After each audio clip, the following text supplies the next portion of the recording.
Hey guys, welcome back to A&J Education YouTube channel.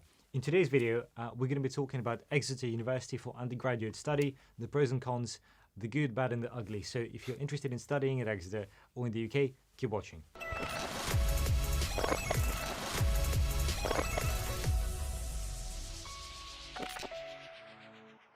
Alright guys, well we're very fortunate to be joined in the studio here today by Jamie.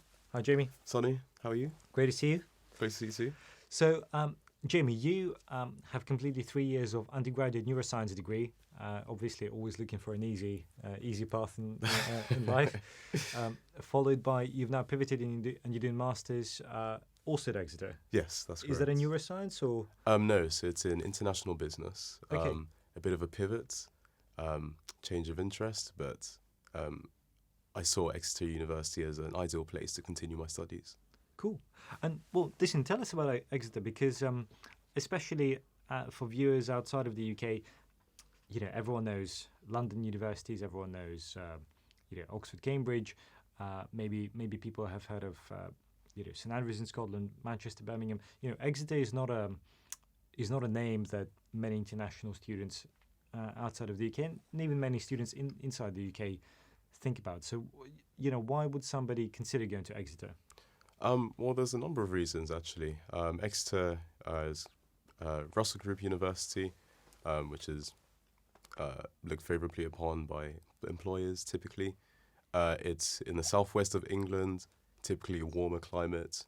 It's by the coast, lots of things to do outside of your studies. And the thing that stood out for me most was that Exeter reminded me of my time in London, in a way. Small bars, cafes, in which students typically go to complete assignments, work, but also to have some downtime as well by the coast. Yeah, it doesn't sound like you just go to a bar and cafe to complete an assignment. Well, typically a cafe. Yeah. But yeah, there's lots of spaces which are conducive to learning. Cool. All right. And in terms of the quality of your degree, you know, there's been, in the last few years, especially with COVID, a lot of students have been complaining that they haven't been getting value for money, that the universities basically throw them under the bus, you know, charge them expensive fees, expensive accommodation fees on top of that, and haven't provided the teaching, the quality of teaching. How do you find your experience? I'd say for neuroscience in university, COVID definitely had an impact on the way in which the course was delivered. Neuroscience typically involved a series of practicals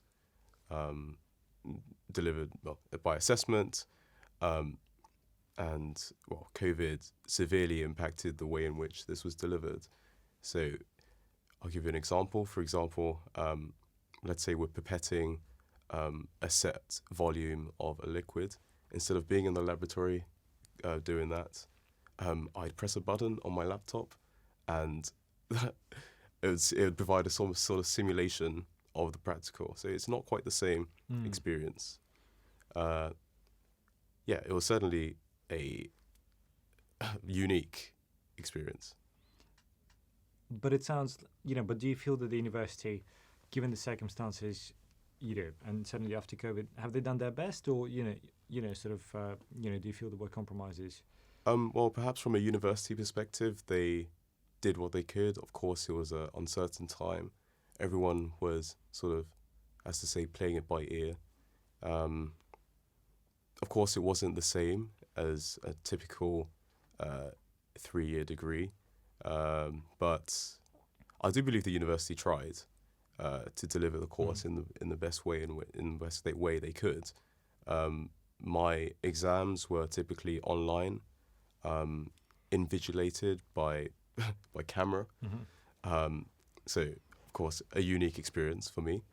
But no, I'd say the university adapted to the situation in which it found itself in.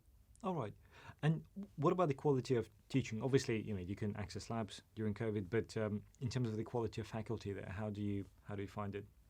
The quality is second to none, actually. The lecturers pay attention to the needs of the students, especially in neuroscience, which I experienced, and also in international business, which I am doing right now. Yeah. Okay. And in terms of pastoral care, if you have a problem or an issue, did you find it easy to get help, or how does it work at Exeter? So Exeter has a student wellbeing centre, which is accessible and available to students should they need it. I personally haven't needed to access it, but I know of a number of my friends at university who have positive feedback from the wellbeing centre. Cool. All right. And how far is it from London? And how do you get to Exeter? So typically it's a 3.5 hour drive, or a 3 hour train journey from London, from Paddington, or any of the central stations. I typically drive to Exeter, which provides beautiful scenery of the English countryside, and also coastal areas if I'm passing through, let's say, Southampton or Portsmouth. Nice. So you get some fresh air, you get access to the sea, and good social life, and quality education. So Absolutely. sounds great. Well, Jimmy, thank you so much for sharing your insights into Exeter.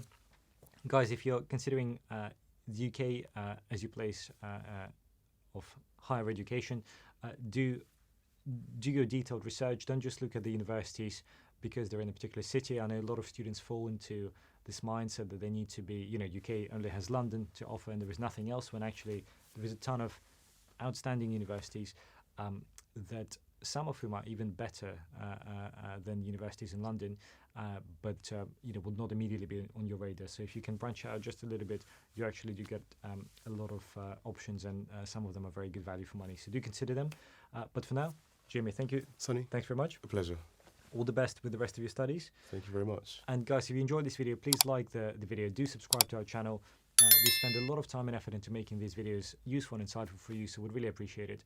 And all the best to you and good luck. Take care.